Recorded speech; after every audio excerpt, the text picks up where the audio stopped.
Aslida savollar xulosa oxirida javob qilamiz, xo'pmi? Savolingiz bo'lsa kommentariy yozib tursiz bo'ladi. Xo'sh, rekording boshlandi. Assalomu alaykum hammaga. Mani ismim Otabek. Malayziyada o'qiyman. 19 yoshman. Malayziyada Hemen University of Malaysia degan institut bor. Shunda 100% grantda o'qiyman. Xo'sh, bugungi mavzuyimiz Malayziyada o'qish bo'ladi. Mostly general info berib o'tamiz.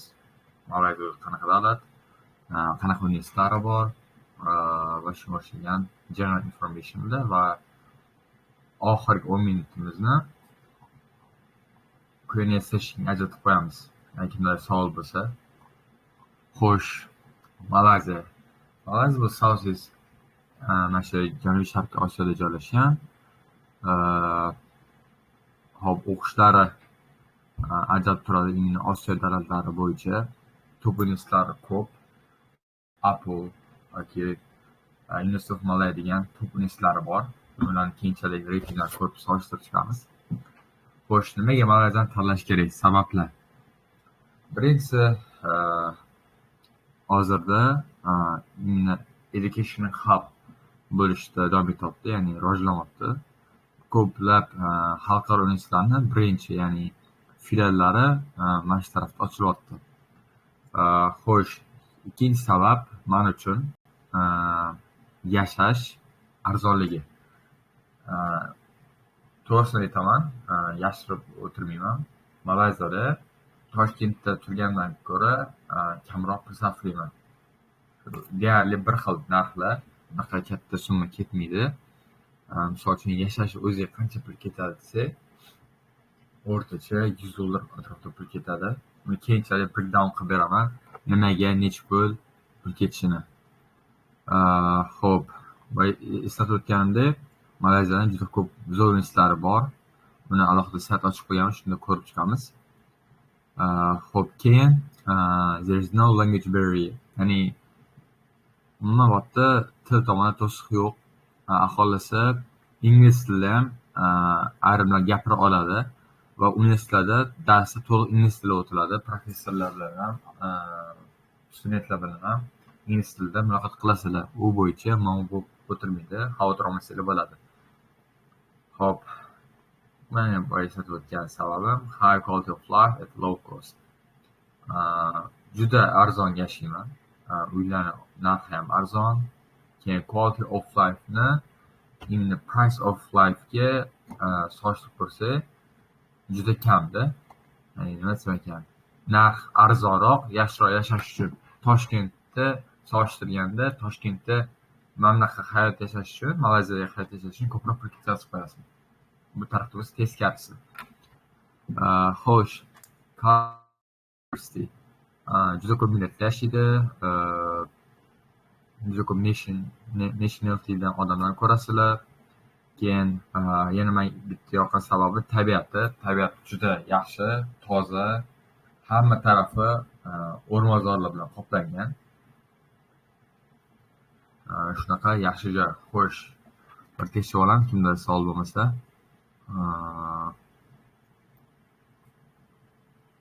Savol oxirida beramiz, xudo xolasa.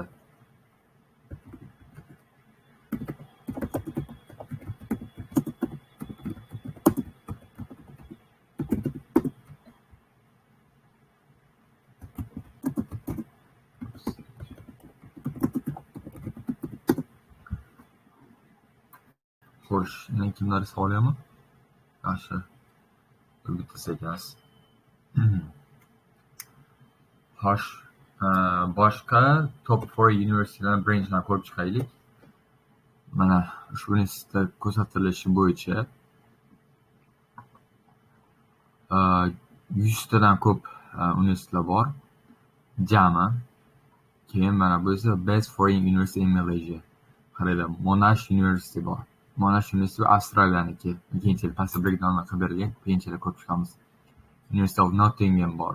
Curtin University bor. Swinburne University of Technology bor. Newcastle University Medicine bor. Heriot Watt University Malaysia, University of Southampton, Hemen University of Malaysia, University of Reading Malaysia, keyin Raffles University Iskandar. Xo'sh, mana bu tarafda har bitta universitetlarni ozgincha ma'lumotlar berib o'tilgan. Monash universiteti o'tgani Avstriyaniki,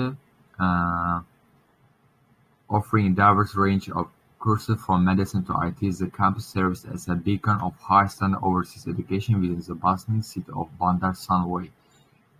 Hop, Bandar Sunway degan shaharchada joylashgan. Buni reytingni ko'rib chiqsa ham bo'ladi. Monash University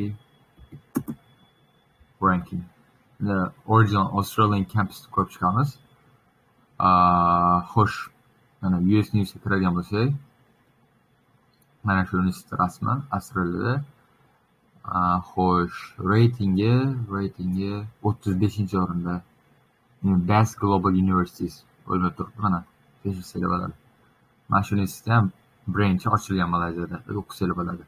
University of Nottingham, adashmasam UK'niki bo'lishi kerak, UK'niki. British Education. Keyin Curtin University bor, bu ham Avstraliyaniki. Swinburne University of Technology bor. Bu ham Avstraliyaniki, misol uchun buni ko'rsak bo'ladi, reytingni solishtirishga. Endi nima reyting ko'rsatib ketaman?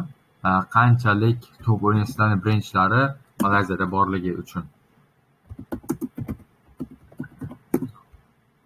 Okay, let's see. Our university is among 142, I mean. Sorry for that, guys. Okay, 142-o'rinda turar ekan. Swinburne. Qarang, top 200 universitetlari bor. Mana bu ko'rsatganim top 39 edi. Monash. University of Nottingham ko'ramiz.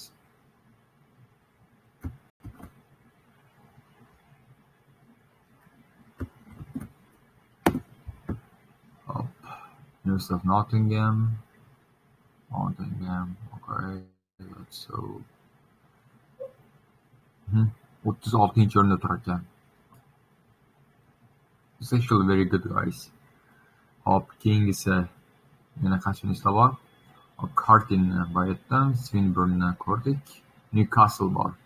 Bu ham Britishniki. Hop, Newcastle ko'raylik mana.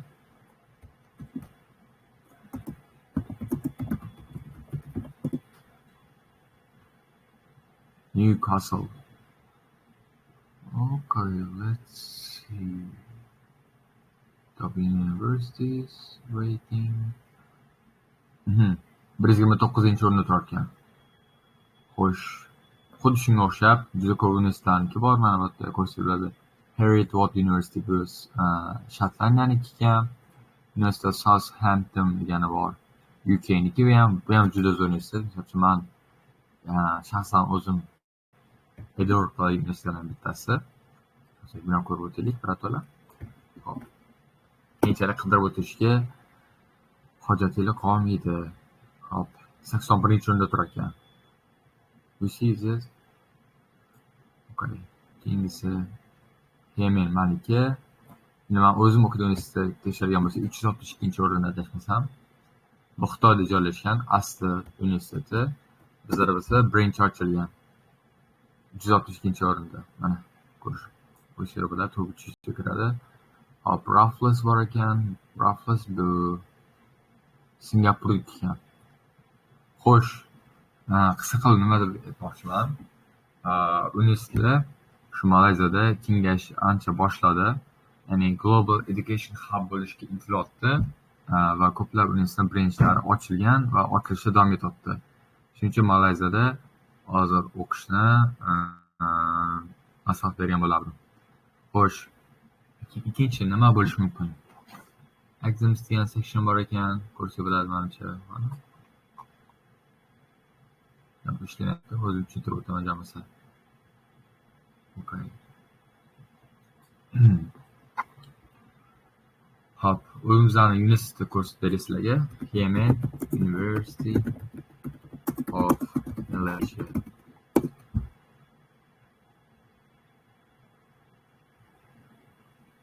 Bu universitetimizning veb-sayti. Siz ishlatadi. Keyin yana bittasi bor.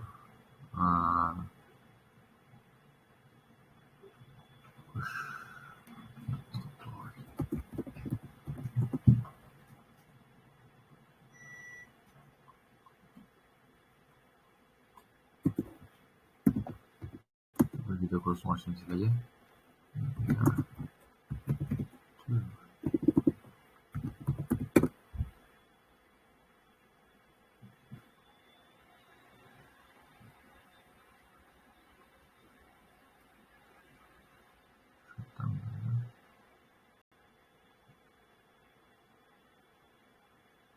Mana shuni ko'rib turamiz. Mana bu yerda bor ekan. Campus Virtual Tour. Campus Virtual Tour'ni ko'radigan bo'lsak, mana veb-saytda sizlarga tashlab qo'yaman. Ko'rishni albatta maslahat beraman. Juda alohida zo'r emotionlar beradi. Tashlab qo'ydim. Mana ko'rsanglar, universitetimizni VR, ya'ni dron orqali olingan videolarni birlashtirish orqali VR experience yaratishgan veb-saytida bemalol tiniq formatda ko'rsanglar bo'ladi. Xo'sh, bu universitetimiz binolari harf bilan belgilangan A1, A2, A3, A4, A5. Hop. Har tarafda ko'rinishlari. Stadion bor, juda katta. Keyin futzal maydonchasi bor. To'g'ri 3 ta. Keyin basketbol maydonchasi bor, bu ham 3 ta. Keyin 2 ta voleybol, 3 ta tennis maydonchasi. Sport facilitilar bilan juda yaxshi ta'minlangan universitetimiz. Qanaqadir sport qiziqadigan bo'lsanglar, unaqa muammo bo'lmaydi, xudo xolasa. Xo'sh. Bu tarafimiz B1 building. Institutimizning ko'rinishi. Biz o'qigan joyimizda deylik. Foundation studentlar mana shu binoda tahsil olishadi. Boyagilar bo'lsa, mana bu A1 dan A5 gacha tahsil olishadi. Bu faqat bakalavr uchun. Bakalavr uchun binolar juda ham katta qilib qurilgan. Xo'sh, indoor sports facilities ko'rishkilik. Uzr.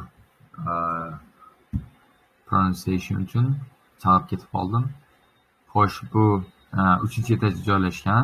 Bu tarafda tom va suzish maydonchasi va 2 ta zalimiz bor. Bittasi kardio qilish uchun, ko'rishinglar uchun. Keyin yana bitta zalimiz bor. Bu hozir. Xo'sh, mana bu ikkinchi zalimiz asosiysi. Mana shu ko'pchilik shug'ullanamiz. Hamma sharoitga ega. Zal tarafdan ham, boshqa sport tomonlardan ham. Xo'sh, zone D. Bu D blokni tepadan ko'rinishi. Xo'sh, bu tarafdagilar apartment, ya'ni studentlar uchun yashash yotoqxonasi. Asha ko'rinishga ega. Hali sizlarga ko'rsataman ichlarini ham. Mana blok D2. Let's see, stop. Accommodation bowling görüşümüz kerak. Student hostel. Bu har bitta yotoqxonani ichki tarafda ko'rinishi. Hop, ikkitadan kravat, shkaf, o'qish uchun table, konditsioner, bezin bor, keyin kichkina shkafcha ham bor, oyoq kiyimlar taxlab qo'yish uchun va hattoki ana ham bor. Vanna ham bor. Vanna bilan tualet o'zida bo'lgan bo'ladi. Xo'sh, buni o'zingizlar ham keyinchalik ko'rsanglar bo'ladi. Men просто ana experience ko'rsatib bermoqchi, mana ishlatish kerakligini. Shu saytga kirsanglar, tashlab bergan silkam bo'yicha kirib ko'rsanglar bo'ladi.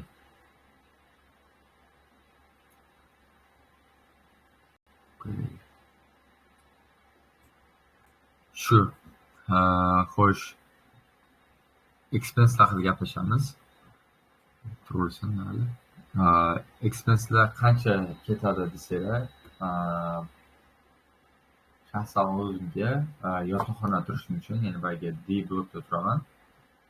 D-blokda turishim uchun $79 oyiga to'laniladi. Lekin USOY grant olgan talabalar vizadan kirib chiqishdan oldin hamma pullarni to'lab qo'yish kerak. 1 yillik yotoqxona pulini. Xo'sh, yana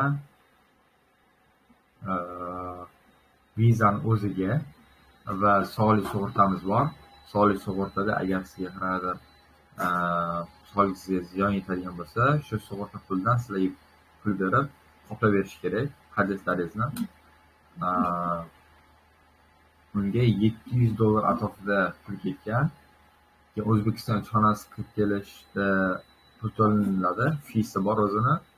U fee unchalik qimmat emas, $6 to'laniladi va men shunga o'xshagan xarajatga ketadi.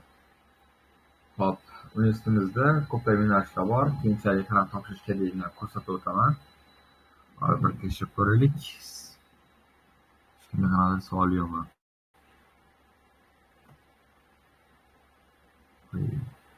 Hech kimda savol yo'q ekan.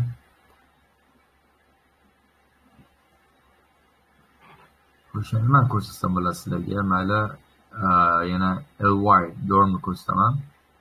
Mana bu taraf zone LY deb ataladi.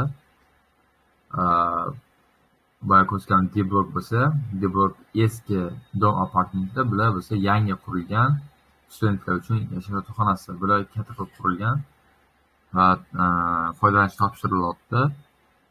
Xo'sh, bu LY3. Hop, bu tarafda o'zimizning leykimiz bor. Bu e'tiborlar uchun sun'iy ko'l qilishga o'zlari. Keyin kafe bor shu tarafda. Xo'sh, blog elevatorni o'ziga boradigan bo'lsak, misol uchun. Xo'sh, hozir apartment LY ni ko'rsataman. LY. Okay. So it's nearly same with the zone D. D bilan deyarli bir xil. Chairlar yaxshiroq bo'ladi va tashqi ko'rinish ham juda yaxshiroq bo'ladi. Hop. Bu toilet vannasi, bu ham deyarli bir xil, faqat bular yangiroq. Lekin narx jihatdan ham shunga yarasha deyarli bir xil. Orasidagi farq $6 tashkil qiladi. Bu tarafdan ko'rinishi. Xo'sh. Xonani kvadrat metri adashmasam LY uchun 17, D-blok uchun 15 metr kvadratga teng.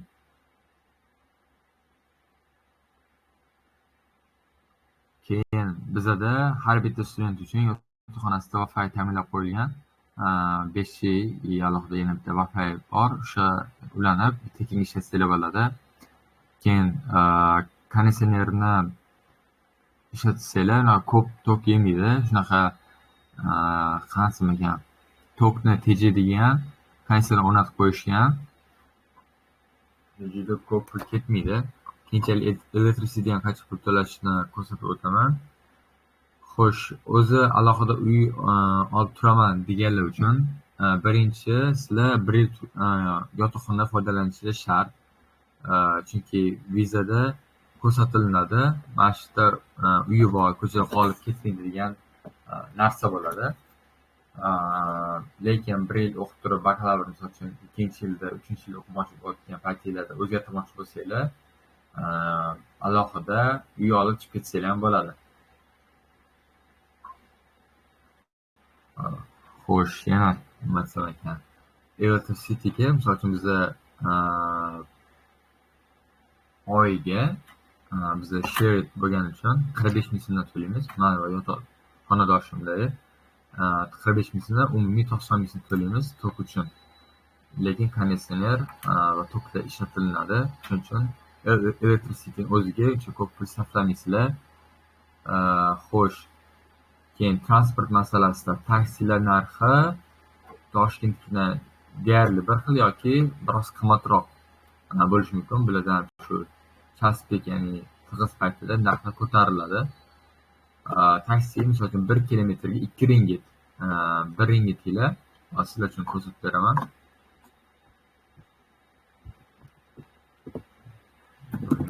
USD. $0.23. O'zbek so'mida bo'lsa 2900 so'm bo'ladi. Shunda 1 kilometr taksiga 6000 so'mdan to'g'ri keladi o'rtacha. Kutubxonamizdan ko'rsatib ketaman. Kutubxonamiz to'g'risi juda ham ajoyib. Hasharotga ega. Nolish yo'q. Hozir alohida ko'rsatib beraman. Agar esingizda bo'lsa, to'g'riroq ko'rsatgan tepadan A1, A2, A4, A5 bu studying buildinglarda. Lekin S3 bo'lsa, ikkinchi etaji, birinchi etaji libraryga kiradi. Uchinchi etajdan ikkinchi. Mana shu bizdan katta kutubxonamiz hisoblanadi. Xo'sh, bu birinchi qavat. Birinchi qavatimiz ko'rinishi.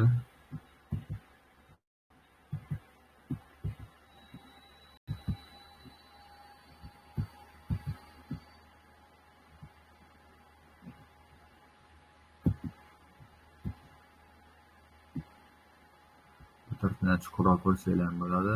Ko'rsaman. Let's choose library, main entrance. Ko'rdik. Sinema uchun joy. Har hafta bir marta kino qo'yib beriladi. Robotik lablar bor. Robot texnika kursida o'qiyotganlar uchun alohida laboratoriya tashkil qilingan. Bu boyagi joyimiz faqat bosh tarafdan ko'rinishi. Keyin hozir bu ikkinchi qavatga ko'tarildik. Ikkinchi qavatimiz ko'rinishi bu.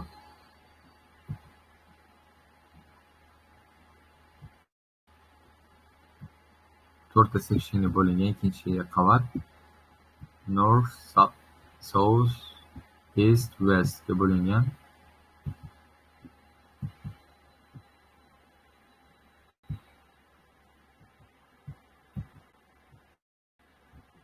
Shunaqa gaplar. Xo'sh, keyin qanaqa topshiramiz desanglar, topshirish uchun nima kerak bo'ladi? ALS 5.5 kerak bo'ladi minimum. Lekin ALSni topshirib o'qiyotgan odamlarning keysi bor. Faqat ular kelgandan keyin o'zining maxsus ichki imtihoni bor. Shu ichki imtihondan o'tib berish kerak. GPA yaxshiroq bo'lishi kerak. Bizning universitetimiz 25%, 50%, 75% va 100% grantlar taqdim qiladi. Buning uchun faqatgina GPA o'zi bo'lsa yetarli. GPA 4dan maktab bahosi 4 o'girgan bo'lsak, 4dan 4 bo'lsa 100% beradi. 3.9, 3.8 bo'lsa 75%. Shunga qarab o'zgarib ketaveradi. Grant olish lekin nisbatan osonroq. Boshqa xalqaro universitetlarga qarasanglar, boshqa faktorlar ham qaraydi, misol uchun tavsiyanomalar, keyin personal statement, keyin o'zining achievementlari shularga qaraydi, lekin ular qaralmaydi. Grant berishadi GPA qarab. Lekin bitta narsani e'tiborga olish kerak. Grant oldim degani hayotim zo'r bo'lib ketdi, bu oson o'qiyman degani emas. Bu tarafdan o'ylab qo'yishingiz kerak. Universitet grant berganga yarasha, shunga yarasha bilimni ham talab qiladi sizlardan. Ya'ni o'zlashtirishinglar qancha yaxshi bo'lsa, o'zingizga shuncha yaxshi. Agar yo'q, men shuncha o'ynab kulib yurishga ketolmadim desanglar, adashasizlar, grantinglar shunaqa olib qo'yadi. Chunki bizada 100% grant yutganlar uchun o'zining talabi bor. GPA Foundation o'qiydigan bo'lsanglar, 3 ta semestrni CGPA'si, ya'ni o'rtacha bahosi 4dan 3 bo'lishi kerak. Bakalavr o'tib, grantga o'qish uchun. Keyin bakalavrdan keyin yanada qiyinlashadi. Bakalavr 100% o'qiydiganlar uchun shartnoma qo'yilgan. Har bitta semestringlar, avvalgisi 3 ta semestr edi. Har bitta semestringlarda baholanglar bo'yicha 35% top international students rating kirishingiz kerak. Agar shu 35% kirolmay qolsanglar, yiqilasizlar, ya'ni grantdan o'qishdan o'tiraverasizlar. Grant olib qo'yadi va umuman qaytarib bermaydi. Shu tarafga e'tibor qaratishlik kerak. Grant ber degani umuman olib qo'ymaydi degani emas. Lekin 75% grant o'qiydiganlar uchun shartlar biroz osonlashtirilgan. 35% emas, 45%. Bunda kirish, ya'ni mana shu 35% oraliq kirish nisbatan osonroq bo'ladi qolganlarga. Xo'sh, international studentsni ko'rib chiqaylik. 4 sena tamom, bunda ham yashirib o'tirish yo'q. Unchalik zo'r international vibe his qilolmaysizlar. Bor xalqaro studentlar, lekin asosiysi malayziyaliklar o'zi, xitoyliklar, keyin O'rta Osiyodan ham odamlar ko'p. Misol uchun o'zbeklardan 100 tadan ko'p odam o'qiydi, qozoqlardan 600 tadan ko'p odam o'qiydi va boshqa statistikalar bor. Lekin boshqa millat vakillari ham bor. Misol uchun Nigeriya bor, Keniya bor, Saudiya Arabiston, Yaman, Rossiya, yana boshqa ko'plab davlatlar bor. Lekin boshqa universitetdagi vibe bilan solishtiradigan bo'lsanglar, unchalik international vibe his qilolmay qolishingiz mumkin. Bu endi men o'zimning shaxsiy fikrim. Balki qolganlarda boshqa bo'layotgandir. Xo'sh, yana nima haqida gapirib o'tsak bo'ladi? Savolinglar bo'lsa, ko'rib qo'yaylik. Yo'q, savol yo'q ekan. O'qish qanchalik qiyin yoki oson deydigan savol bo'lishi mumkin. O'qisanglar bo'ladi. Qiyinroq. O'zbekistonda aniq qiyin. Buni hammangiz bilasizlar. O'zbekistonda o'qish uncha yaxshi emas. Buni eslatib o'tish shart emas edi o'zi. Xo'sh, bizda o'qish qattiq require qiladi. GPA'ni ushlab qolish oson emas. Lekin agar faqat o'qiydigan bo'lsanglar va faqat 2-3 soat vaqtinglarni leisure activity ajratsanglar, shundagina ulgura olishingiz mumkin. Lekin boshqa erkin ham leisure activity, ya'ni hobbilarga ko'proq vaqt sarflab ham o'qiyman desanglar, biroz qiynalib qolasizlar, chunki har bitta kredit hourlarni yaxshi olib berish kerak, examlarni yaxshi o'tib berish kerak. Final examlarda yaxshi ball olmasanglar, u juda katta ta'sir qiladi. Keyin professorlar o'ziga keladigan bo'lsa, professorlar yaxshimi? Men shaxsiy fikrim bo'yicha yaxshi. Misol uchun menda qoniqish bor. Bir ikkita o'qituvchilar aytmasa, biroz injiqo bo'lishi mumkin, yoki biroz jahldor, biroz tushunmagan bo'lishingiz mumkin, lekin bu holat hamma universitetda bo'ladi. O'zingizlar bilasizlar, bu qanaqadir yangilik narsa emas. Chunki har bitta joyni plyus tomoni bo'lgani bilan minus tomoni bo'ladi. Xo'sh, bizning professorlar shu ingliz tilida gapirib o'tar, boya eslatib o'tganimdek, ingliz tili qanaqa qiyin bo'lmaydimi tushunish desanglar, menda hozircha mana bo'lgani yo'q, lekin bakalavr studentlardan so'rasam, kuchli professorlar bor, lekin ular hindistonlik. O'zingiz bilasizlar, Indian accentda qanaqa bo'lib ketishini biroz tushunishga qiynalib qolasizlar. Bu bakalavrda shunaqa bir ikkita professorlar bor. Lekin foundationda hali beri men tushunmaydigan accentda gapiradigan o'qituvchini ko'rganim yo'q. Xo'sh, bitta overview bitta qoraylikda nechta plyus tomon bor, nechta minus tomoni bor. Birinchi plyusi education. Education yaxshi. Prosta o'qib yurmaysizlar, haqiqatdan o'qiysizlar. Keyin bitta fakt keltirib o'tmoqchiman. Men eshitishim bo'yicha bu universitet employment rate bordi. Ya'ni universitetdan bitirib chiqib bo'lib ishga joylashuv reytingi. Ana shu bo'yicha 90 nechidir foiz turadi Malayziyaning o'zida. Bu Xitoy universitetining filiali bo'lgani uchun ham odamlarda bu universitetga bo'lgan nisbatan ishonch kuchliroq boshqa o'zini public universitetlarga nisbatan. Chunki Chinese educationda corruptionga umuman yo'l qo'yilmaydi. Sizda savol bo'lishi mumkin, agar GPA past chiqib qoldi, grant ushlab qolishim kerak, lekin gaplasha olamanmi, kelishib keta olamanmi desanglar, yo'q, umuman kelishib ketolmaysizlar.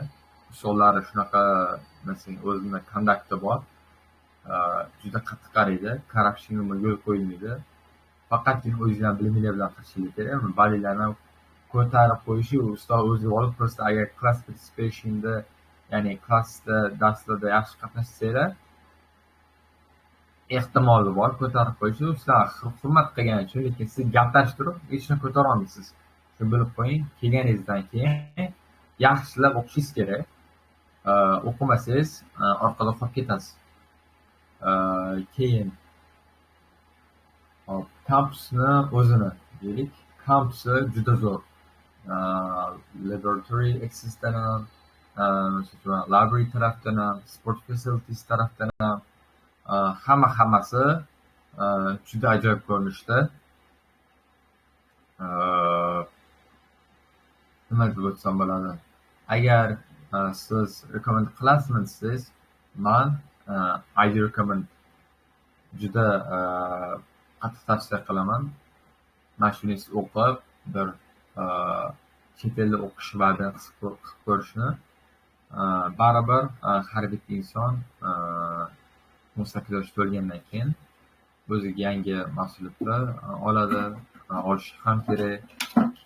Agar O'zbekiston universitetida o'qisanglar, bunaqa feelinglarni ololmaysizlar, chunki bu tarafda hech kiminglar bo'lmaydi.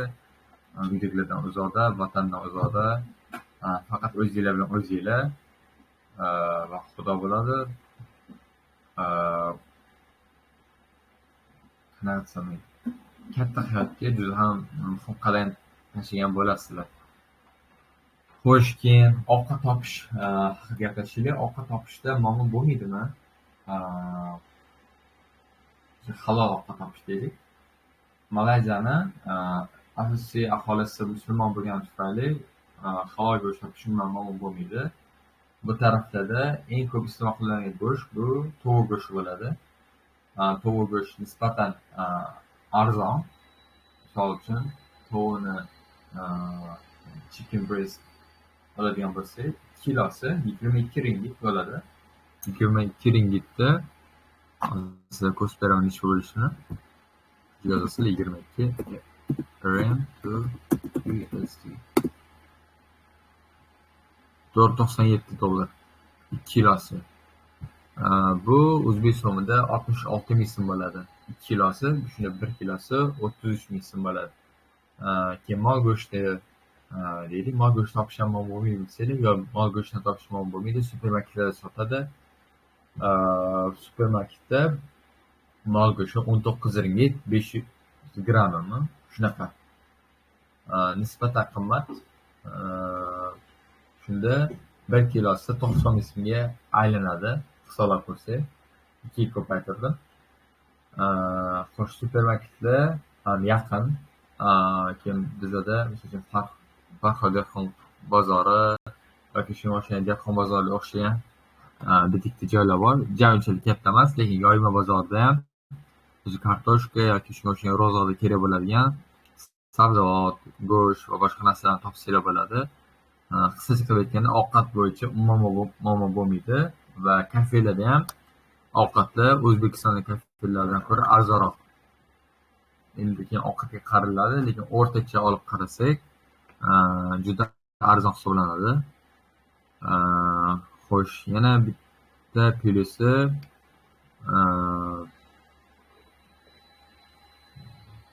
kampusni hisoblab o'tdim, to'g'rimi? Accommodationni o'zi deylik. Accommodationda yaxshi sharoitlar qilib qo'yishgan. Misol uchun tualet, vanna har bitta yotoqxona o'zida bo'ladi, boya ko'rsatib o'tgandek. Har bitta yotoqxonani har bitta qavatida o'zini shaxsiy oshxonasi bo'ladi. Bo'ladi. Har bittasida fridge ham qo'yib beriladi. Ya'ni o'zingiz narsalarni shu fridjda tekin saqlab qo'ysanglar ham bo'ladi. Keyin security tarafdan ham xavfsiz joy. Biz kimdadir savol bo'lishmi, qizimni yubormoqchiman, qanaqa davlat, ishonsam bo'ladimi, ishonib topshirib yuborsam bo'ladimi, o'g'rilar, tasavvurlar bo'lmaydimi desanglar, yo'q, umuman bo'lmaydi.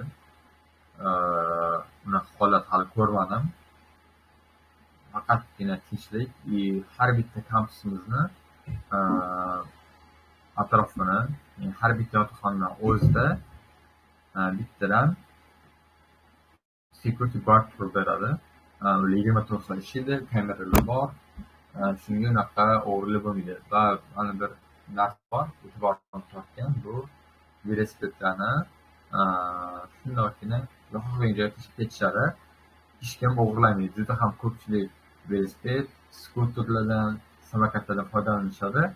Lekin birontasi o'g'irlab ketmaydi. Misol uchun, men o'zimdan bo'lgan velosiped emas u, lekin narsani tashlab ketib qolganimda zalda qolib ketgan, lekin o'zi honest bo'lgani uchun lost and found degan bo'lim bo'ladi yoki shunaqa quti bo'ladi. O'sha tomonga solib qo'yishadi. Keyinchalik ko'rib olib ketsanglar bo'ladi. Shuning uchun ham juda ham xavfsiz. Kechasi ham bemalol yursanglar bo'ladi, qo'rqmasdan. Misol uchun keyin odamlar aytishi mumkin. Misol uchun, agar men ekonomishni o'rnashsam, menga ruxsat bermaydi security guard ketishimga yoki soat 10dan keyin kirib kelishimga. Toshkent misol uchun ko'p joylarda shunaqa. Lekin bizning universitet unaqa emas. Bemalol kechasi ham chiqib ketsanglar bo'ladi, 10dan keyin ham hech kim indamaydi. Security guard hammasi kind, sizlarga unaqa yomon gapirib o'tirmaydi. Hammasi yaxshi bo'ladi. Xo'p, minus taraflaridan deylik. Minus taraflari shu bir ikkita professorlar o'zida dedim. Ba'zi bir ekspertlar tushunmay qolishlari mumkin. Bu o'zi minusga ham olib qo'ymasak bo'ladi menimcha. Xo'sh, keyin yana bitta minusi bor. Shu grantni olib qo'yish, ya'ni sizga faqat bir marta imkon beriladi. Agar 100% grant o'qib turib bakalavrda birinchi semestringizni GPA'si, ya'ni bahoyingiz 95%dan orasiga kirmasa, 4 yilga vizdon qilinadi va qaytarib berilmaydi. Shu tarafdan bir minus desa bo'ladi. Umumiy olib aytganda, hammalarga bir tavsiya qilaman.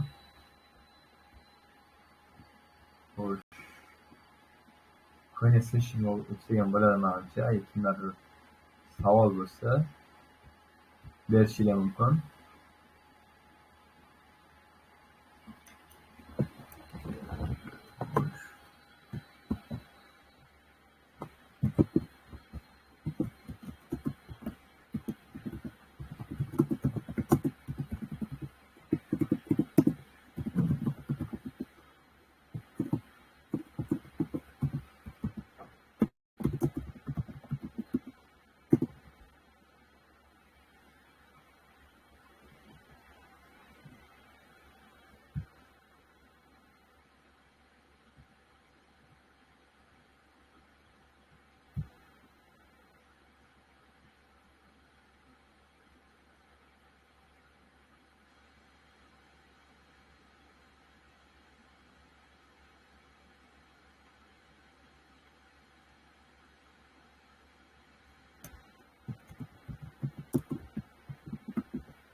Xo'sh, savol berish bilan 5 minut kutib turamiz.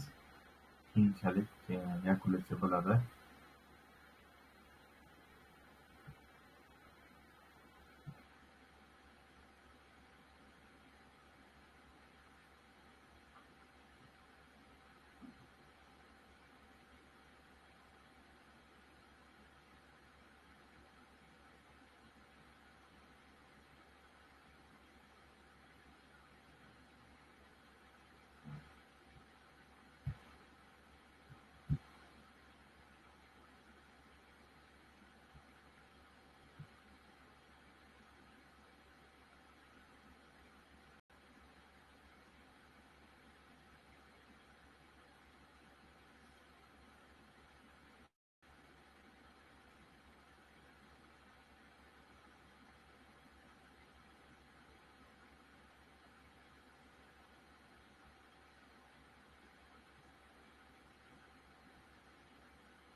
Menimcha hech kimda savol yo'q. Xo'sh, savolinglar bo'lsa keyinchalik bersanglar bo'ladi. Webinar uchun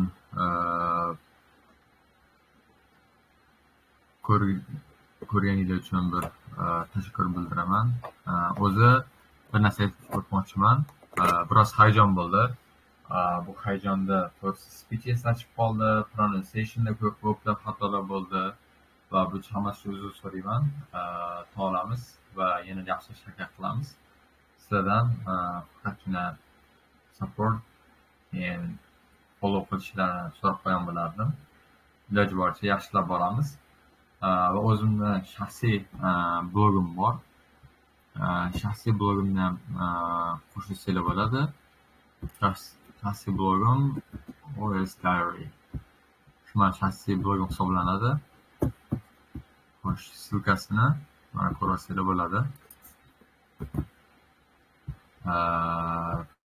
Keyin bu Educate kanalini sizga tushuntirib ketay. Educate kanalim mart oyida found qilganman o'tgan yili. Shu grantlar haqida ma'lumotlar berib ketaman. Qanaqa topshirish kerak, recommendation qilish kerak. Shunga yarasha har xil webinarlar bo'lishi mumkin. Study Life bu ko'proq narigi profildan bo'lib o'tadi. Va universitet topshirish bosqichlarini ko'rsatib o'tamiz. Undan oldin ham juda ko'p 3-4 ta webinar qilganmiz. Bu webinarlarni YouTube kanalimizda ko'rsanglar bo'ladi. Misol uchun mana YouTube kanalimiz educate.org. Instagramda, Telegramda ham bormi? Instagramda ham kuzatib borsanglar bo'ladi. Yaqinda boshqa Instagram faoliyati to'xtab qolganda biz yaqinda davom ettiramiz. YouTube'da o'zimizni bir webinarimiz bor. Flex program bo'yicha olib borganmiz va F1 vizani qanaqa olish kerak, kepligi, sekretlari va simplarini ko'rib chiqamiz. Bu yangi kanal bo'lganinglar uchun sizlardan support so'ragan bo'lardim. Xo'sh, mana bu esa Instagram sahifamiz. Ko'rsatib o'taman. Xo'sh, bu bizning Instagram sahifamiz. Ham obuna bo'lib qo'ysanglar, yaqinda boshlaymiz post, reels video chiqarishlarni. Webinar uchun rahmat. Hammaga sog' bo'linglar. Xudo asla tashlab qo'yaman rekordingni. Tashakkurlar, ko'rishaylik.